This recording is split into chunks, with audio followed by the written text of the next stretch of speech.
Esta es la noche en el continente americano. Cuando amanece en Europa y cae la tarde en Asia. Así cae la noche en el continente americano y transcurre la mañana y la tarde en el resto del mundo. La noche, bajo la dirección de Claudia Gurizati. El programa La Noche es de las luces para que usted siempre vea el punto clave de la noticia. Hoy nuevamente desde dos lugares, desde la ciudad de Bogotá, yo, el día de hoy, Claudia, haciendo teletrabajo y usted en Madrid. Claudia, muy buenas noches. Muy buenas noches, Jefferson. El teletrabajo es por estos días lo más común en todo el personal que puede realizarlo. Ojalá cada vez sean más y ojalá cada vez más la conectividad permita que otras personas puedan acceder a esta forma de trabajar. Me alegra verlo nuevamente, Jefferson.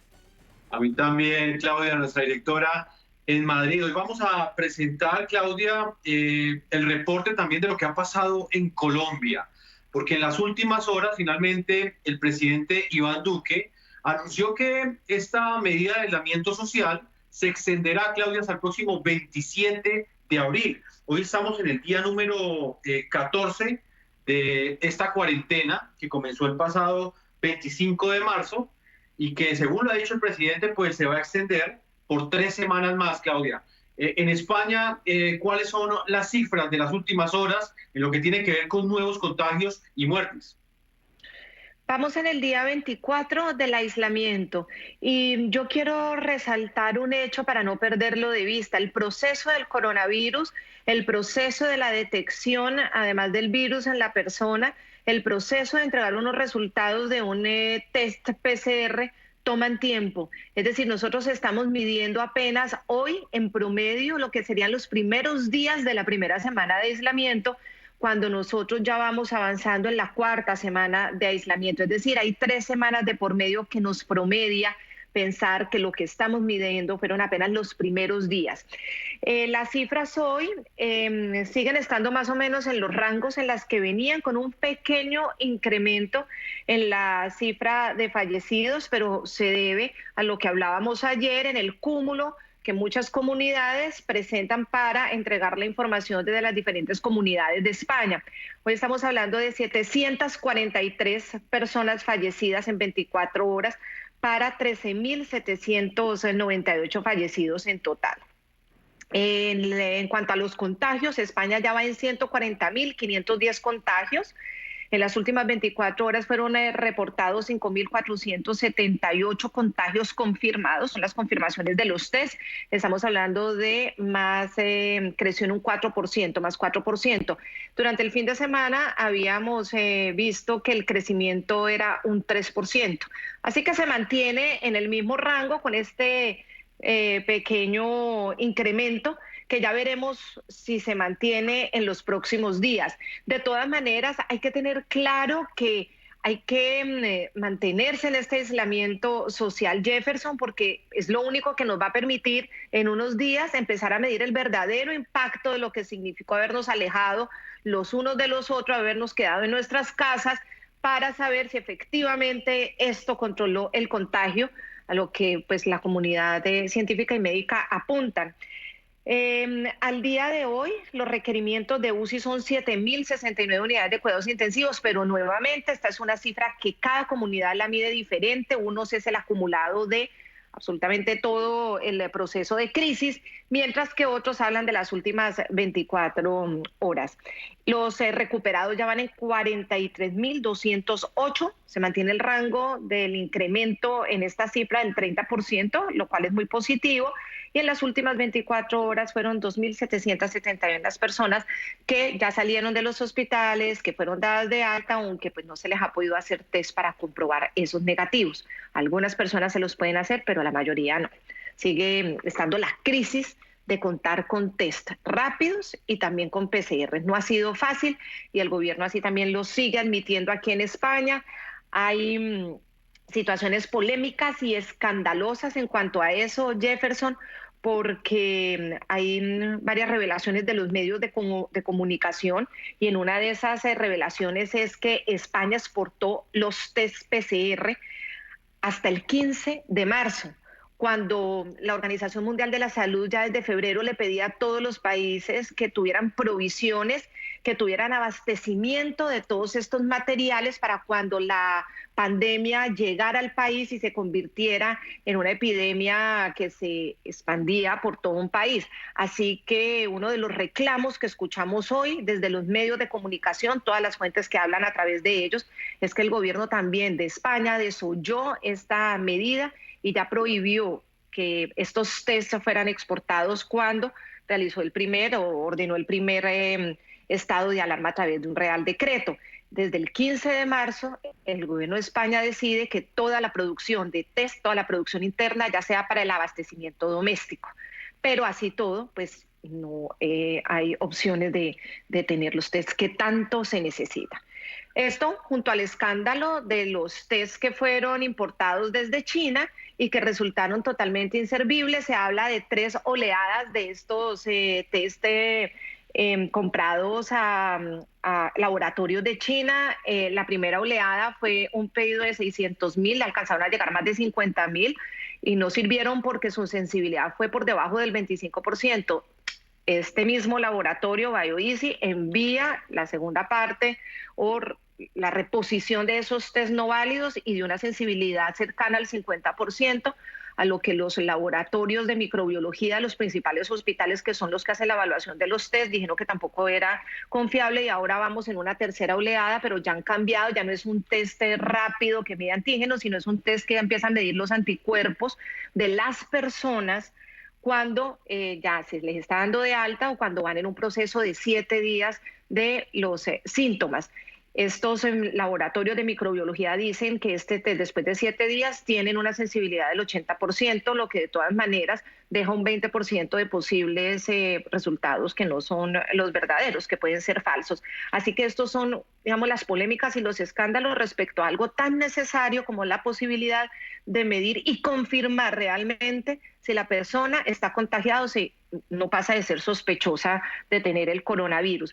A eso también que se suma, Jefferson, la polémica que viene por parte de las comunidades, y es que ya varias comunidades de España empiezan a denunciar una especie de subregistro, o dicen que la forma como el gobierno ha ordenado que se midan las personas fallecidas hace que muchos de los fallecidos no hagan parte de las estadísticas. El gobierno ha sido muy claro en decir que solamente se pueden contar como fallecidos quienes hayan tenido un test, una validación, que quien haya sido sospechoso, así haya tenido los síntomas o haya estado con personas que sí dieron un positivo en un test, no se pueden sumar porque técnicamente cualquier sospecha ya se convierte en un fallecimiento por coronavirus, y esto tampoco hay forma de comprobarlo. Entonces ahí hay una polémica también sobre cómo hay que medir esas cifras.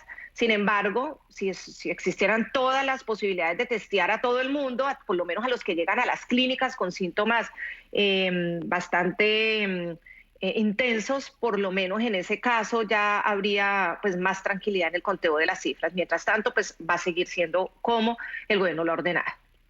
Claudia, pues aquí en Colombia el presidente Iván Duque precisamente amplió ese periodo de cuarentena, argumentando que estas 3 semanas de más le van a permitir al país fortalecerse en términos hospitalarios para atender a esa eventual llegada de pacientes a hospitales y clínicas. Por esa razón, en este momento nos acompaña el viceministro de Salud, quien ha sido uno de los líderes de estas acciones que se han tomado en Colombia durante las últimas semanas. Él es Luis Alexander Moscoso y con él estaremos hablando de cada una de esas acciones que ha implementado el gobierno nacional en los últimos días para enfrentar esta pandemia. Viceministro, bienvenido al programa La Noche.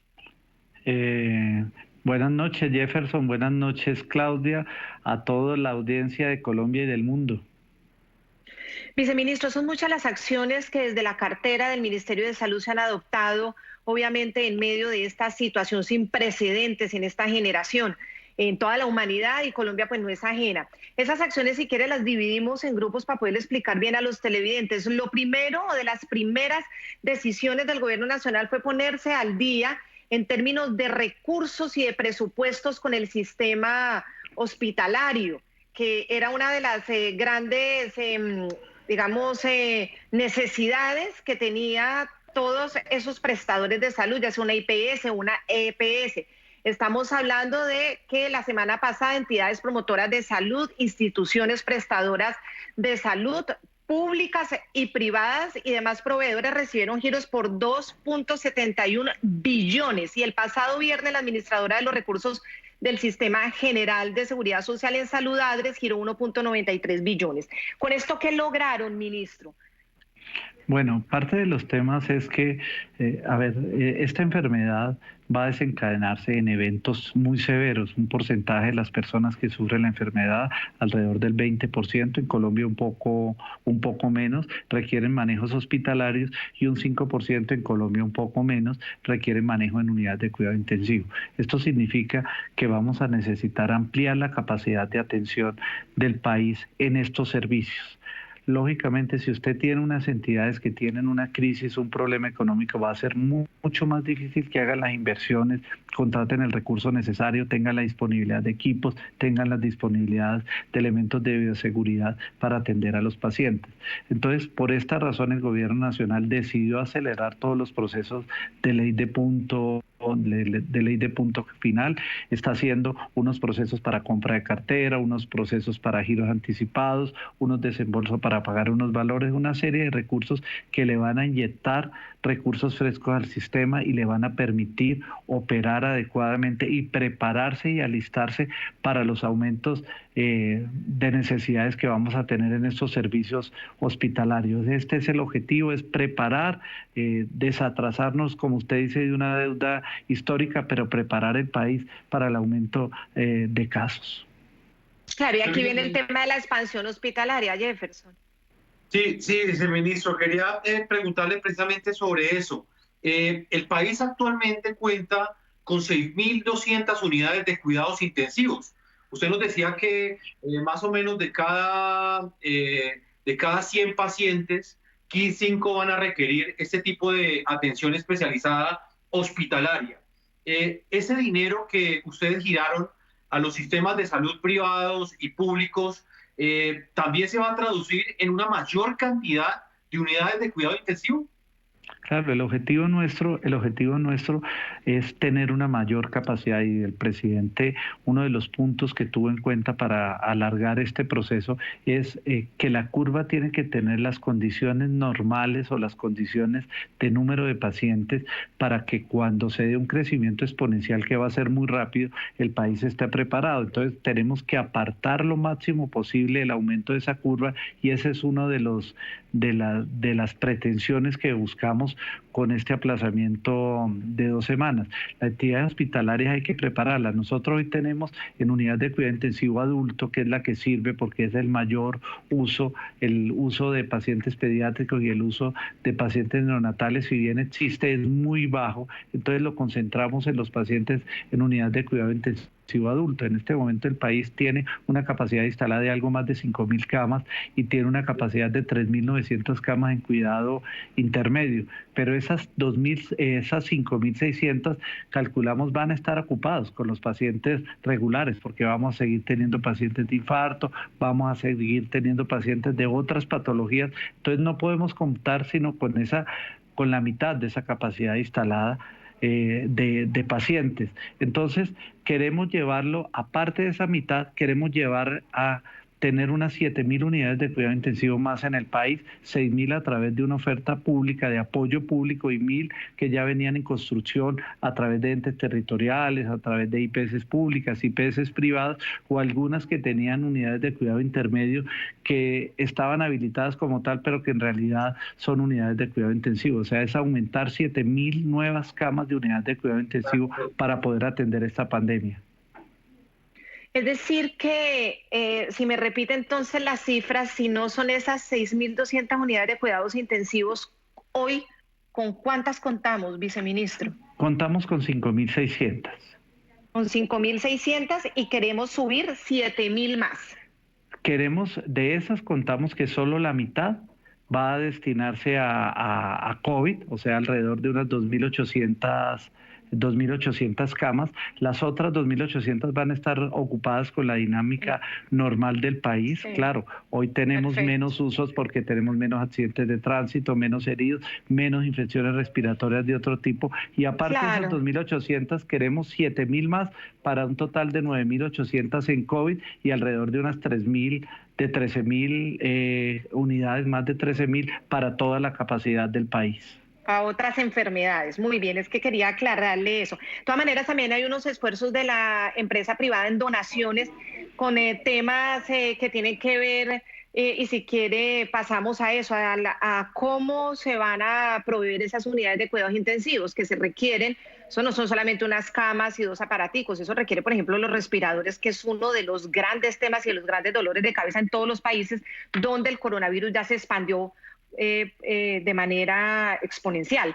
Entonces, ahí hay unos esfuerzos también de empresa privada. ¿Con qué se está contando por el lado de todas esas donaciones de empresa privada y cuáles son las que el Estado va a realizar? Tenemos la noticia de que al finalizar la semana pasada ya se había cerrado la compra de cerca de 2.500 respiradores, señor viceministro. Sí, en este momento esa nueva capacidad de 7.000 unidades, nosotros pretendemos apoyar 6.000 desde el gobierno nacional en compras masivas. Esas unidades de cuidado intensivo nosotros las vamos a apoyar desde la nación en ventiladores.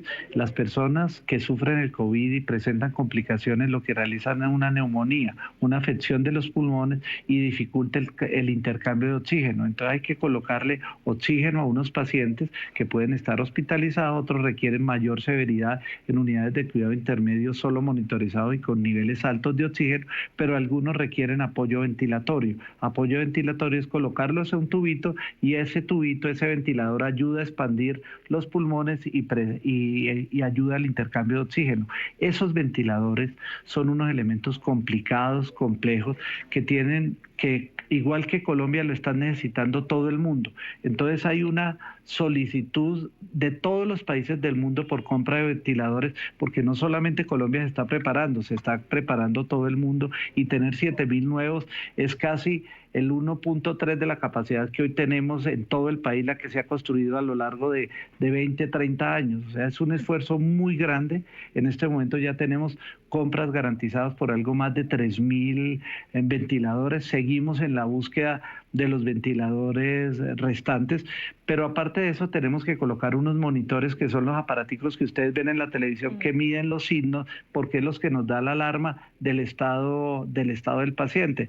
Lógicamente también tenemos que coordinar camas y otra serie de elementos para tener estas unidades en un adecuado funcionamiento. Señor viceministro, ¿cuándo llegarán estos ventiladores y estos insumos médicos a Colombia? Este es uno de los temas por los cuales se tomaron las decisiones. Lógico, como no contamos con una disponibilidad de ventiladores hoy en el mundo, un número muy pequeño llegarán este mes, un número un poquito mayor llegarán en el mes de mayo, un número un poquito superior en el mes de junio y la gran mayoría llegarán en el mes de julio y llegarán en el mes de agosto. O sea, no podemos permitir que las curvas de necesidades de unidades de cuidado intensivo superen esos tiempos. Estamos intentando lo posible por intentar compras anticipadas, elementos anticipados, y en esto hasta el mismo presidente y el mismo ministro han hecho conversaciones gobierno a gobierno, se han trabajado con los presidentes de las compañías y estamos trabajando muy fuertemente para obtener lo más rápido posible la cantidad de ventiladores. Pero aparte de eso, no es solamente ventiladores y monitores, tenemos que hacer la cuantificación de todos los medicamentos que utilizarán estas nuevas unidades de cuidado intensivo y tenemos que tener prevista la cantidad para que el país no vaya a tener desabastecimiento. Tenemos que tener el oxígeno para atender estas necesidades. Tenemos que tener no solo las camas, las sábanas, las toallas, las almohadas para atender este tipo de pacientes. Tenemos que tener las batas y el aumento de los médicos. O sea, es una serie de una estructura administrativa muy pesada porque pretendemos en 3-4 meses hacer 1.3 veces lo que el país hizo en 20-30 años. No, y el tema de los ventiladores yo quiero insistir porque en España, por ejemplo, y recuerdo, España lastimosamente en términos relativos, comparando número de habitantes por personas contagiadas y fallecidas, es el primer país del mundo, y uno de los grandes líos que se tiene es cómo proveer de ventiladores unidades de cuidados intensivos, tanto que se han reconvertido empresas, por ejemplo la SEAT, que es automovilística, en generar la producción de estos ventiladores. Hay otras fábricas que lo están haciendo, es decir, es una de las situaciones más apremiantes por lo que usted dice, como el COVID ataca el proceso inflamatorio que le genera al paciente COVID-19 en los pulmones es tan fuerte, así como hay mucha gente que ya con un poco de oxígeno puede recuperarse de una neumonía, los pacientes que llegan a niveles críticos necesitan de esos respiradores. En Colombia tenemos entendido que hay también iniciativas tanto de universidades como empresa privada, en el caso de OAL, que pues son los dueños de este medio de comunicación y lo decimos con toda transparencia, pero que tiene un compromiso de generar como 9.000 respiradores. ¿Cómo están ustedes haciendo eso o procesando todas esas donaciones? Porque todo también requiere unos certificados, requiere pruebas clínicas, que pasó con SEAT en España.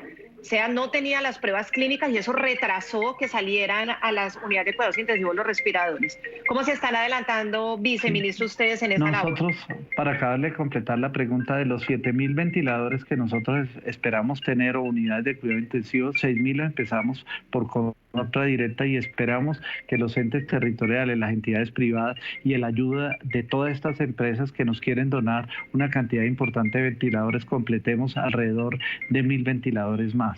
Los ventiladores, tenemos un cupo de ventiladores que estamos esperando la disponibilidad del mundo y estamos esperando la entrada de estos procesos, de estos ventiladores nacionales. Esperamos que rápidamente terminen el tema de prototipo y empecemos pruebas y ojalá el resto de ventiladores que podamos contar sean de industria nacional, pero también es la invitación a todos a que aceleremos este proceso. Tenemos que hacerlos bien, tenemos que hacerlos correctos, tenemos que hacerlos adecuados, pero también tenemos que hacerlo a la velocidad de la necesidad, porque no podemos esperar mucho tiempo, porque las curvas van a crecer, vamos a hacer todo el trabajo para que se disminuya el contagio y podamos tener menos casos, pero esto puede tener un comportamiento exponencial y tenemos que estar preparados.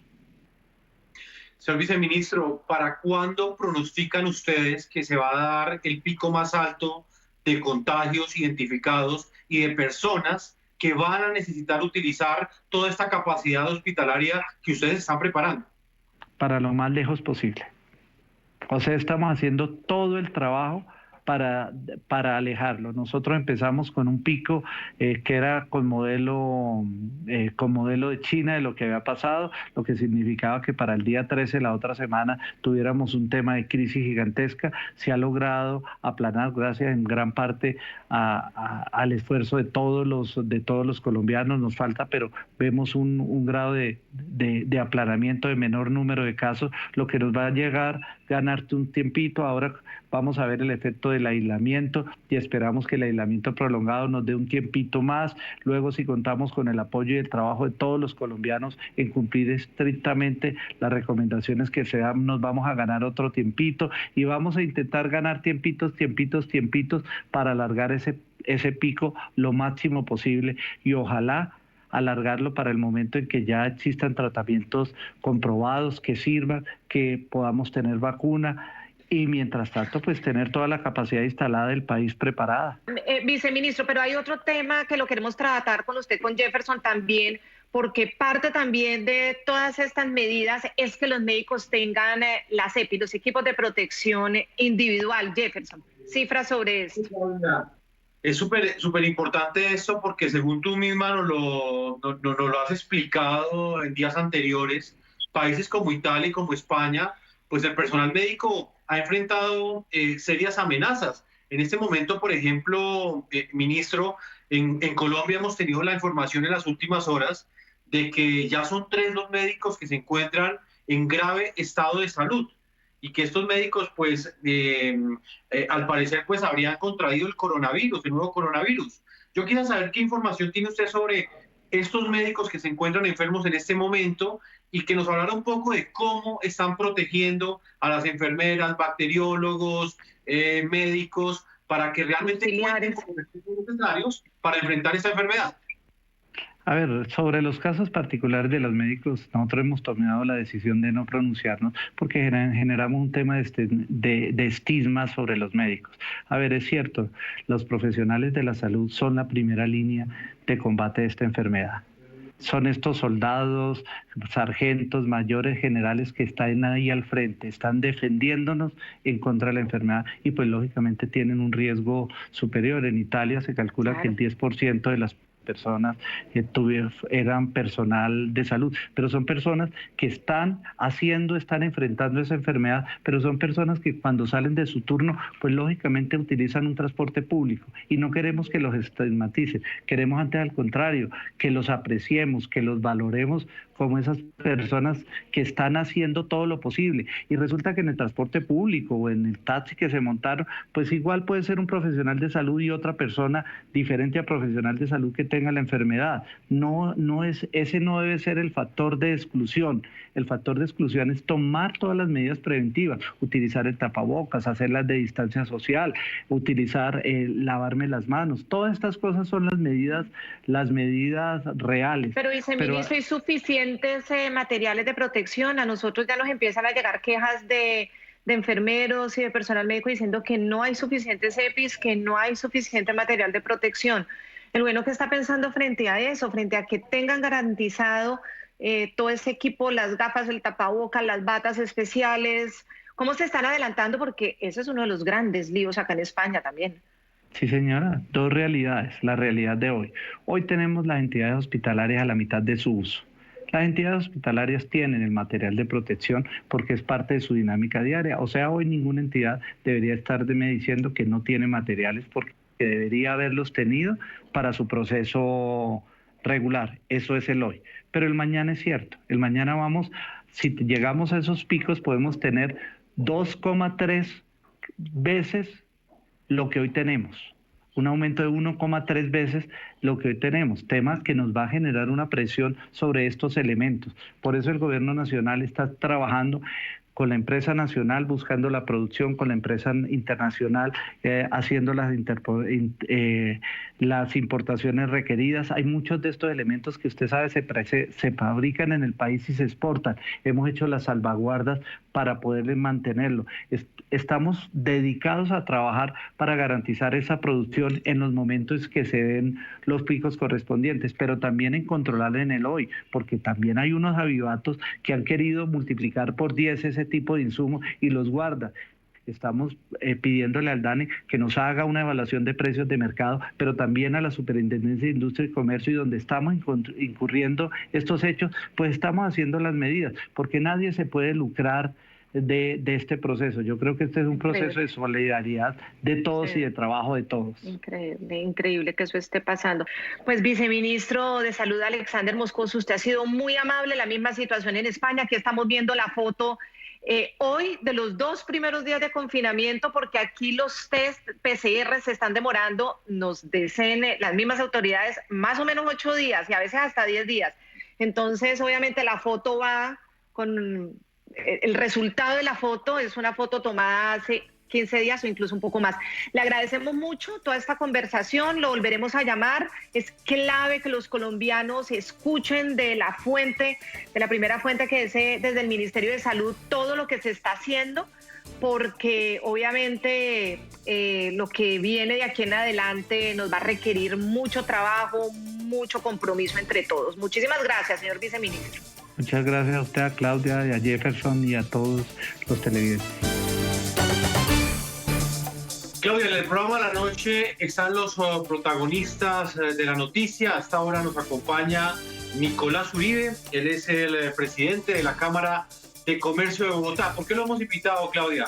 Porque hay una serie de iniciativas desde el sector privado, de los gremios, de los empresarios, que también quieren apoyar con dinero, con iniciativas, para enfrentar esta pandemia que en este momento sufre Colombia.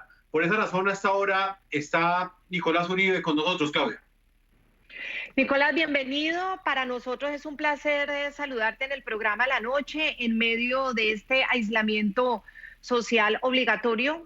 Creemos que usted también está en las mismas circunstancias, emitiendo desde la casa.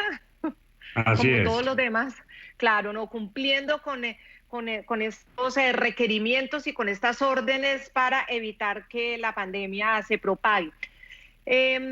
Sí, las iniciativas de la empresa privada han sido fundamentales. Es tal el costo de la pandemia que los gobiernos solos no pueden. Necesitan de toda esa solidaridad de la empresa privada, todas esas iniciativas. Nicolás, ¿por qué ha sido tan importante el apoyo y la solidaridad en Colombia en esta situación que marca no solamente un problema de salud pública, sino de economía de hogar, de la casa, de las personas que están hoy encerraditas? Pues Claudia Jefferson, muy buenas noches, gracias por la invitación. Evidentemente esto es un desafío generalizado en donde el Estado, por supuesto, pone unas reglas de juego, pero aquí también hay una gran preocupación por la marcha del ingreso de los ciudadanos, por la manera en que estos entran en cuarentenas, pero la forma en que se abastecen, en los que se produce comida, en los que se les garantiza su ingreso, en los que las empresas siguen la marcha, no para favorecer a unos privilegiados, como suelen decir algunos, sino para garantizar sobre todo que esa economía popular, esa base social empresarial que es la más grande de nuestro país, pueda garantizar los ingresos que requiere para mantener su congrua subsistencia. Y de esa manera, pues el sector privado está tratando de aportar, y a mi manera de verlo está haciendo a la altura de las circunstancias, Claudia. Hemos visto cómo diferentes empresas desde diferentes perspectivas han venido apoyando con donaciones de huevos, de arroz, de dinero en efectivo y toda clase de iniciativas para garantizar el ingreso de los más enredados en esta crisis, pero también para mantener los puestos de trabajo, para hacer acuerdos que permitan mantener el empleo. Claro, ahí vemos a los grandes industriales, por ejemplo, haciendo un trabajo impresionante para mantener el empleo de sus trabajadores. También haciendo donaciones a gran escala de dinero, de equipos médicos, de algo tan elemental como el alcohol, desde, digamos, esas iniciativas gigantescas hasta las más chiquitas del pequeño empresario que también dice yo voy a ayudar. Sin embargo, pues estos esfuerzos son esfuerzos que no son suficientes, que esto de todas maneras va a tener un impacto económico, querámoslo o no.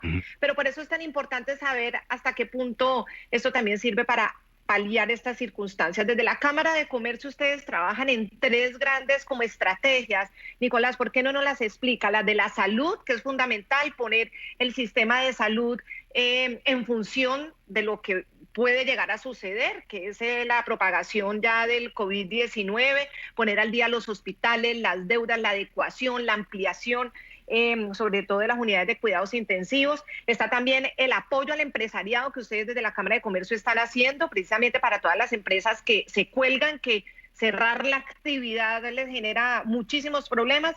Y por otro lado, lo de convivencia, porque una de las grandes preocupaciones es con las personas encerradas, con mucho estrés económico, puede también deteriorarse esa convivencia y generar en más casos de violencia intrafamiliar, que ya bien alta está en Colombia.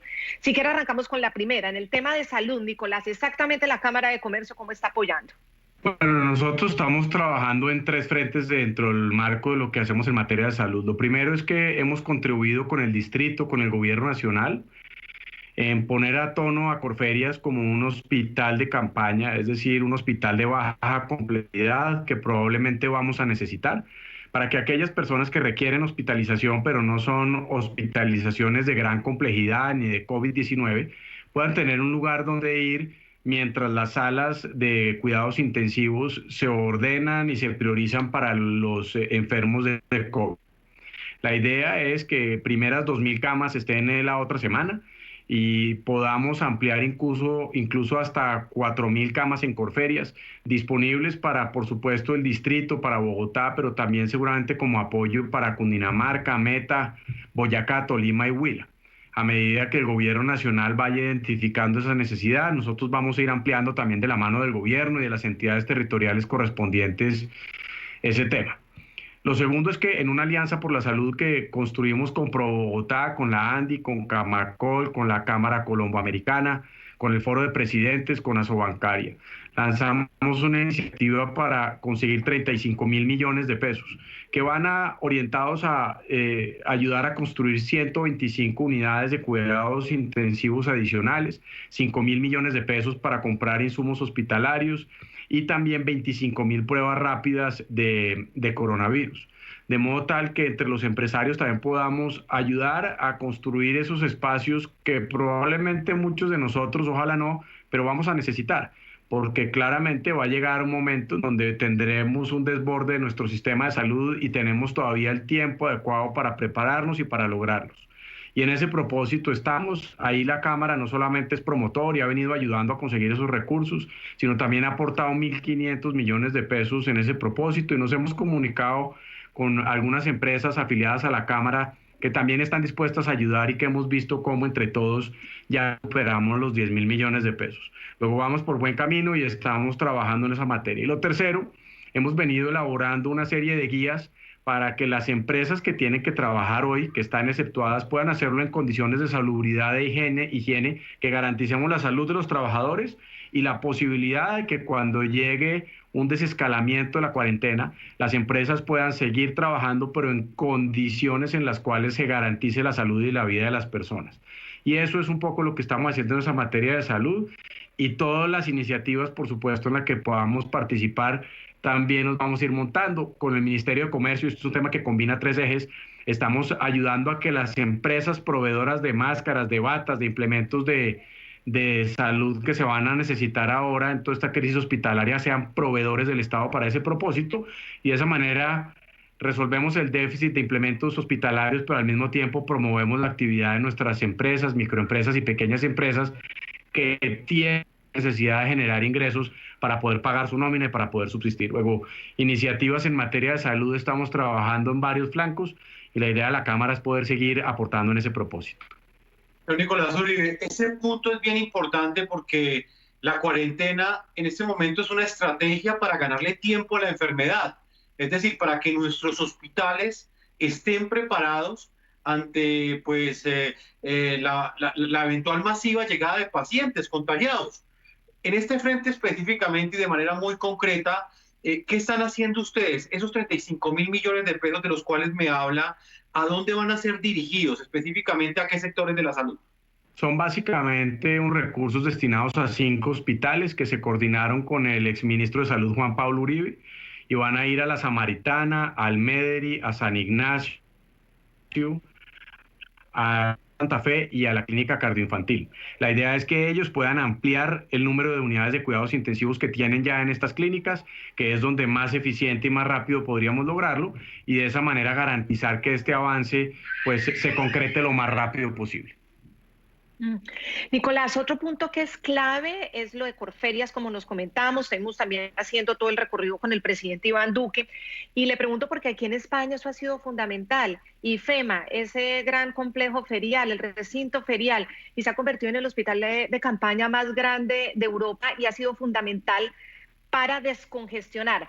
Sin embargo, aquí en España se va a atender o se está atendiendo ya a pacientes con coronavirus, con síntomas moderados, los que no revisten gravedad, los que no necesitan de un respirador, los que no se han complicado, que son muchos. De todas maneras, ya son más de 2.000 los que han pasado ya por IFEMA, y eso es una muy buena noticia. 2.367 en total de ingresos y ya el 58% dado de alta. Pero en el caso de Colombia, esto se está pensando para otro tipo de enfermedades, es decir, es gente que viene con, o también es para personas con coronavirus. Pues Claudia, yo la verdad creo que inicialmente la idea es no tener pacientes con coronavirus que serían tratados en las unidades de cuidados intensivos que así lo requieran, pero yo lo que percibo es que con el paso del tiempo, la verdad, vamos a tener una combinación de todos los factores. En Corferias no solamente habrá 2.200 camas inicialmente y 3 salas de cirugía, sino que también vamos a tener la capacidad de ampliarlos a medida que los requerimientos persistan. Y allá, en principio, tendremos intervenciones menores, por ejemplo, vamos a atender partos y nacimientos, con lo cual podríamos descongestionar los hospitales para que los hospitales se concentren precisamente en los requerimientos de mayor complejidad, que es donde pueden ser más útiles y en donde la inversión puede ser canalizada mucho mejor, Claudia, porque finalmente Corferias, pues esto es un hospital de campaña que va a estar durante este año 6 meses, 7 meses, 5 meses, no lo sabemos todavía, pero después levantamos y todo se va. Y por eso la inversión que vale la pena hacer en hospitales, pues hay que hacerla en los hospitales.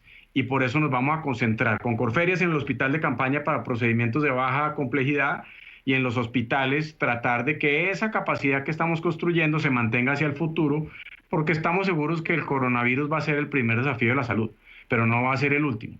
Y tenemos que mantenerlas y cuidarlas para que en las próximas oportunidades también estemos preparados para ello. Presidente de la Cámara de Comercio de Bogotá, Nicolás Uribe, hasta ahora también nos están viendo muchos empresarios, muchos microempresarios, ellos también son víctimas de esta pandemia. En medio de tanta incertidumbre, ¿qué tipo de acciones están ustedes ejecutando para apoyar a este sector que es el que genera empleo en Colombia y que pues mantiene los salarios de muchos trabajadores? Y me gustaría saber usted qué le diría a ellos en medio de tanta incertidumbre. No sabemos si la cuarentena va a seguir sí o no, ellos no han tomado decisiones. ¿Qué tipo de apoyo les entregan ustedes a ellos? Mire, yo estoy de acuerdo con usted. Aquí hay un desafío de la salud que tiene impactos en la economía y las principales víctimas son las empresas y las primeras entre las empresas son las más pequeñas, las más chiquitas. Acuérdese que aquí no solamente hay una gran informalidad, sino también que la base empresarial de nuestro país no está conformada por grandes empresas. Aquí existe la idea equivocada que cuando usted dice un empresario se entiende un señor rico que desde su despacho fumando tabaco resuelve los problemas de los demás. Cuando lo cierto es que aquí el 97% de las empresas de nuestro país son micros y pequeñas empresas. Son personas que autogestionan su propio empleo, que tienen 2 o 3 trabajos que dependen de ellas, que hacen esfuerzos y que consolidan el trabajo de 1 o 2 semanas para garantizar el pago de la nómina de la siguiente. E incluso muchas, como acabamos de hacer antes de que arrancara la cuarentena, en un barrio de Bogotá que se llama Las Carolinas, entre Engativá y Suba, en donde de 300 empresas que visitamos, pues casi el 50% tienen ingresos semejantes a un salario mínimo. Luego, aquí el resumen es que las empresas en donde no trabajan, no comen. Y la capacidad de caja y la liquidez les impide sin ningún tipo de ingreso la nómina y el trabajo de sus empleados.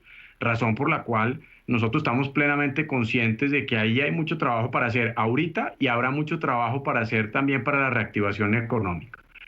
No, absolutamente. Y yo quiero recalcar un punto que ha tocado Jefferson y usted. La mayor parte del empleo colombiano recae sobre este tipo de empresa mediana y pequeña. Lo que usted decía, no todo empresario es un empresario que tiene unos grandes capitales, aunque yo también quiero ver de esos grandes capitales cuál está de verdad fumando tabaco, cuál está de verdad trabajando con la responsabilidad en sus hombros de miles y miles de empleos, que los conozco y trabajan muchísimo. Pero hablando de sobre qué se soporta el empleo, se soporta en estas pequeñas y medianas empresas en Colombia. Si hoy hay un empresario que tiene 4 personas, que tiene 4 empleos formales y hoy está desesperado porque al detener su actividad económica no le da para pagar la nómina, para pagar el arriendo donde funciona su negocio o su empresa. ¿A quién llama? ¿A dónde llama? ¿Qué tipo de crédito puede llegar a tener para que no tenga que despedir a esas 4 personas? ¿Usted qué le diría a ese empresario pequeño hoy que esté desesperado porque se le paró su actividad económica? No, la verdad es que aquí no vamos a resolver este problema hasta que no desescalemos la cuarentena en unos niveles en donde sea posible algún tipo de actividad económica.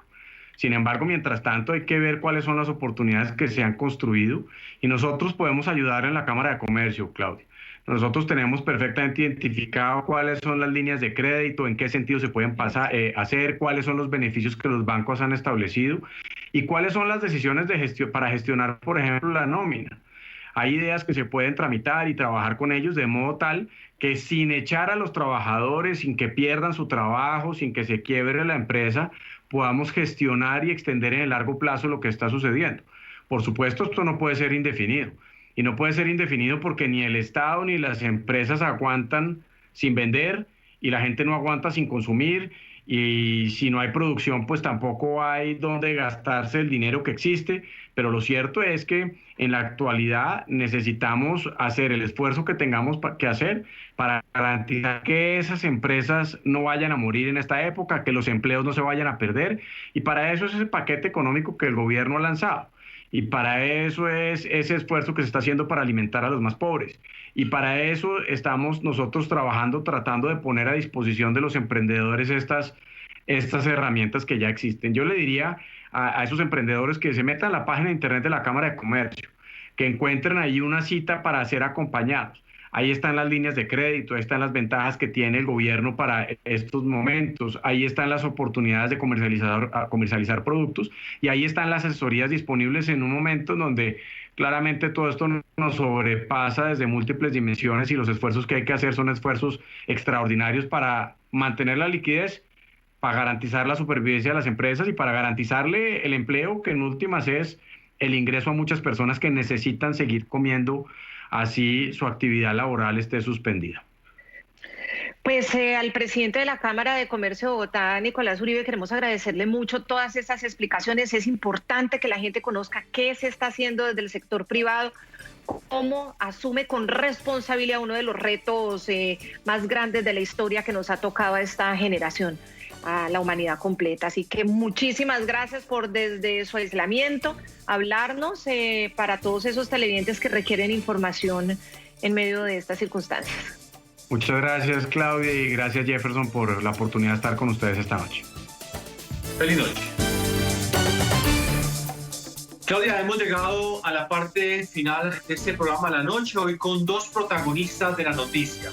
Quien es uno de las autoridades médicas que está manejando esta pandemia desde el gobierno, y también la voz del sector privado, lo que están haciendo los gremios en Colombia. El dato, y lo resalto, tiene que ver con el llamado subregistro. Todos los países del mundo están haciendo frente a esta situación porque las pruebas PCR, en la mayoría de ellos se hacen a las personas que están hospitalizadas, que llegan ya con síntomas por lo menos de moderados a agudos y graves. Por eso la importancia de entender que son cifras relativas que hay que proyectar. Más adelante ya los laboratorios matemáticos harán esas proyecciones, pero mientras tanto tomar las decisiones adecuadas para evitar el colapso del sistema de salud en América Latina es lo clave y lo importante. Hasta mañana seguimos hablando de este y otros temas noticiosos. Que descansen, la noche seguirá encendiendo las luces para que usted vea el punto clave de la noticia. Feliz noche.